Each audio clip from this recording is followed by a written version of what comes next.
Welcome back. Thank you very much for staying with us. Now, the big question following the ANC's 55th National Conference is whether the outcomes produced there will be able to carry the aspirations of the most unequal society in the world. We speak to ANC member Chrispin Phiri, who on the eve of the conference wrote an opinion piece titled, "Dear ANC Conference Delegate, Price or Prize?" He joins me now to reflect on the conference and its outcomes. Good morning, Chrispin. Thank you very much for joining us. Thank you for having me. No, it's a pleasure.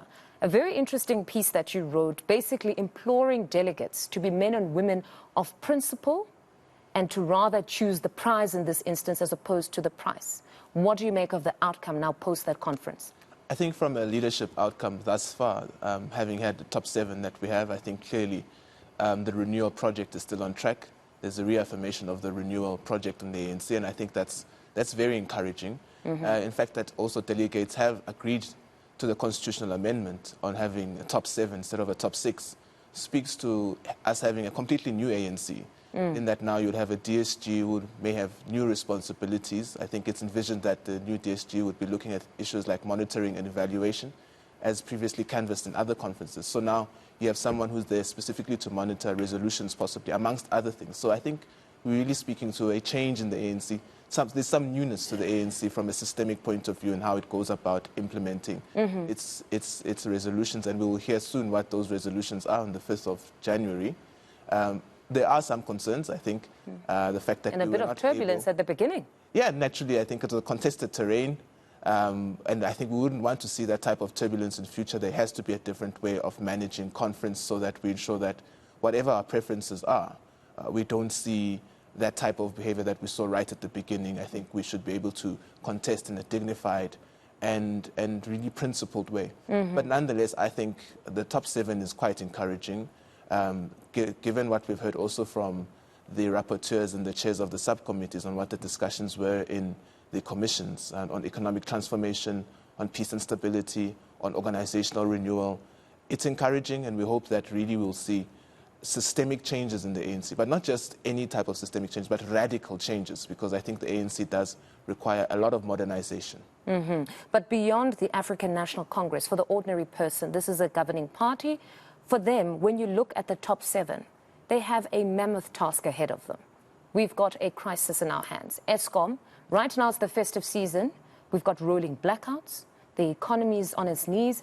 Do you honestly believe the top 7 will somehow steer this ship of the governing party in the right direction? No, certainly. They have no choice. It's not a matter of if or, it's a matter of how. How do we steer this country? How does the ANC really ensure that it prosecutes its vision in a way that really gives effect to the South Africa that we have always all envisioned?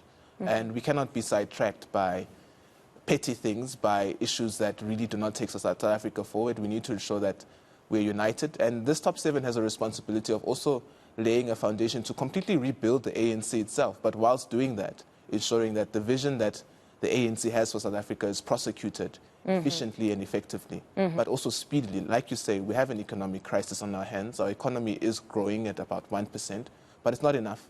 We need a lot more economic growth. Unfortunately, we did have a COVID pandemic, which really set a cat amongst the pigeons, so to speak. But now we really have to get hands on deck and ensure that we transform this country so that the unequal society that you speak of really becomes a more egalitarian society. So a lot of work has to be done. And in a short space of time, because we also have elections coming up, so we have to produce something that the electorate can believe that this ANC is still the right vehicle to transform South Africa. On service, the President yesterday in his closing remarks spoke extensively on service delivery issues and said there needs to be change there.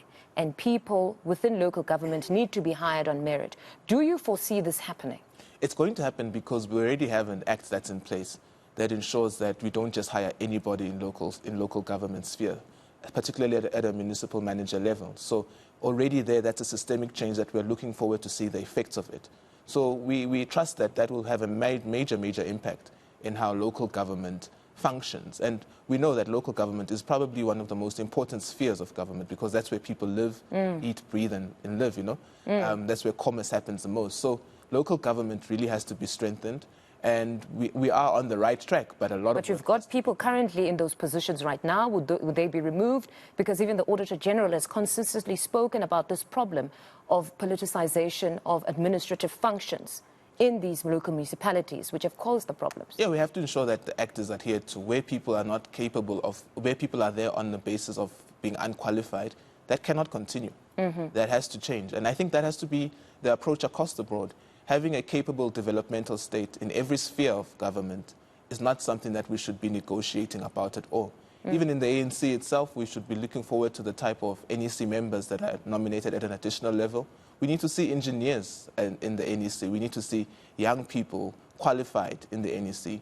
We need to see a completely new type of ANC. Meritocracy cannot be just something we speak about anymore, but it must be a practice. And then on the land issue, what we heard yesterday from the president was that they wanted to accelerate the land reform project. It's been very slow, but it was very thin, nevertheless, on detail, because one would have, at the very least, expected that there would have been a diagnosis as to what led to the slow pace to begin with. Then we could say, we now know how you're going to forge ahead. No, we've had that discussion many times. It's nothing new. What we now are doing is implementing the systemic tools that we have in our hands. So at the last conference, we discussed whether we should amend Section 25 of the Constitution, and we discussed how we go about that, or rather how we should go about with land expropriation without compensation. And we're now in a position to implement that because we have an expropriation bill which gives effect to land expropriation without compensation. So we'll see the effects of that once Parliament passes that bill before the end of its term. There was great problems around the expropriation of land without compensation, because you had the likes of the EFF looking to support you, but then they said it was watered down, according to them, to a nil compensation. Even some members of the African National Congress have said that that nil compensation was not necessarily what you had spoken about at the previous conference. It was something then that was presented before Parliament. No, nil compensation was not the debate. That's semantics. Nil compensation does mean expropriation without compensation. What EFF had a problem with, or what EFF tried to do, was to nationalize land. And we have a system where we're saying there should be security of tenure. You should be able to have 3 types of tenure: private ownership, state ownership, and communal ownership. And EFF wanted essentially to just wipe out all of those types of ownership and nationalize the land. And that's not the ANC's position. Our position is a 3-tenure system. But even in that system, the state would be the one to expropriate land without compensation under a specific set of conditions as well. And that's what will be in the expropriation bill. So we're looking forward to that because we think that will be a most sustainable and really encourageable way of going about land expropriation. If we went to the EFF model, nationalizing land completely, it would cause absolute pandemonium. You would have people in Soweto who have title deeds overnight losing their title to that land. And that's something that the ANC couldn't stand for. It would cause a complete chaos in the market, and actually it would take away land from people. The Freedom Charter says the land should be given to those who farm it, not given to the state, and not given to just, so we're clear on that land expropriation without compensation will be given effect to. And we believe that... And then conversations around Ngonyama Trust? Yeah, that's something that has to be focused on. We do have Spluma now. We do have Spluma now that is going to continue dealing with such issues. But yes, issues such as Ngonyama Trust have to be spoken about. There should be no holy cows when it comes to land. But I can say this, but when it comes to the implementation of it, it has to be a little bit more nuanced, and there will be a lot more discussions that happen around that. It is a sticky point. Now, speaking of implementation, the president also stated that there has been a slower pace in implementing some of the resolutions of the party, and this time around, they would crack the whip. Do you believe that this will be something that is realized? It is something that has to be realized, but we also have to scrutinize the resolutions, and one of the long-standing documents of the ANC is Ready to Govern, and it always encourages the party to implement its resolutions on a balance of evidence. So what is before you, can it be done in the pace that we require it to be done? If it cannot be done, we also then need to be honest and say, whilst we do want to achieve this endeavor, the current balance of forces in the country or in the markets would actually render this type of resolution more harmful in the long run. Is there honesty in the deliberations, though, or a popular view is always taken, or sometimes a certain faction or think tank might be overpowered by another, particularly on the nationalization of the Reserve Bank? Because I've listened to Paul Mashatile outside of the party stating that it wouldn't be easily doable at this point. In several interviews, he's spoken and said, right now, there's no resources to buy out any of those shareholders. And actually, as a preference, he would think that the mandate is fine as is right now. There always has to be a question, a broader question that we have to answer is what does this resolution actually ultimately seek to achieve? And is there a different way of going about implementing this particular objective? And the Reserve Bank raises such a debate. Yes, the idea that there's private ownership somewhat in the Reserve Bank is a historical anomaly. It does look strange, it does look unpalatable. But what is the net effect of that? And that's the question that we have to answer on that particular resolution. And when we'll see what the ultimate resolutions are of conference on that aspect.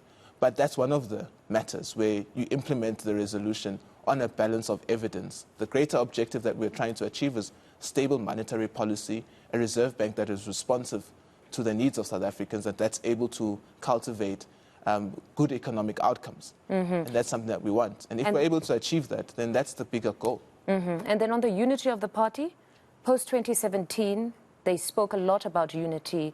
It was not realized. They seemed going into 2022 now more divided than ever. Do you think this particular leadership will be able to unify? Because we heard the president speak of a principled unity that they're looking for now, not just unity for the sake of unity. Will you be able to unify the party? Absolutely, I think so. I think one of the interesting outcomes of this conference is you don't have a top six that's federalized. So you don't have people that come from exclusive provinces trying to jostle for a particular top six. You have essentially what is the best amongst us leading the top six. That in itself is unity. And that needs to continue right across the board. So already there I think we already have achieved something. We've taken a huge step forward. And this NEC has to also lay a foundation for completely rebuilding the ANC. The type of membership that we have does need to be politicized a bit more differently. I think that's a given what we've seen at conference. We also need to start thinking about the type of delegates that we bring to conference. Is it just good enough for you to join the ANC yesterday and suddenly you become a delegate in a couple of weeks' time? So there's a lot of work that needs to be done in remolding the ANC into being a party that is a modern, democratic party with deep internal democratic practices, but also a party that's really capable of prosecuting the type of democracy that we require. Mamuloko Kubai spoke of a two-tier plan or system that you guys could possibly toy around with, which is having members of the party and supporters of the party. Would that perhaps deal in any way with the problems that you're seeing now with the quality of cadre that is emerging? I think what would deal with that is currently in the constitutional amendments that are proposed to conference, you actually have a membership criteria. So not just anyone can join the ANC. That's an important filter because you need to ensure that the type of people that join the ANC are reputable people in society itself first. And it mustn't be the ANC that gives them a reputation. And currently that's what happens. By virtue of you wearing an ANC T-shirt, you are deemed an ANC person. Yeah. But it needs to be the other way around. You are on the shoulders of giants, the OR Tambos. It needs to be, you need to add some sort of value to this organization. And it's not good enough just to be a supporter, even just someone who wears a T-shirt. But I think a two-tier system is something that has been explored before. We will see what the resolutions say and amongst other things. But the organizational renewal program on the ANC really speaks to developing the political consciousness of not just ANC members, but of society as a whole. We do need to see more young people voting in elections because that's an important way of ensuring that young people have a say in how the society goes. South Africa has a population of 60.6 million people. 42.7 million of those are under the age of 39. So what is the political consciousness of those people who are 42.7 million people? They are dejected.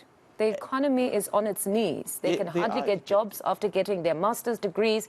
So for them, it seems going to vote is futile because they see a little bit more of the same. Yes, but voting is the end of the spectrum. And how do we ensure? I'm a young person myself, and I'm in, so to speak, the belly of the beast, because I very well understand that by the time we vote, it's a long gone conclusion. Democracy is not just about voting, but it's about the many steps that we take right up to the election day, ensuring that the political parties that we have are responsive to South Africans. So we need to have branches as well of the ANC that don't just crop up before the day of conference or don't just crop up before the day of local government elections to elect leaders. And that's one of the things that I reflected on in the article to say, how do we ensure that this conference is honest about that, the state of ANC branches, and how do we ensure that those branches are functional in our communities? We shouldn't be known in our communities just on the day of elections or just, you know, I remember one day I was in Yanga and I was wearing an ANC t-shirt and a young girl came up and said, vote. Oh, my you know? soul. So those are the things that we really need to change. I don't know how to translate that into...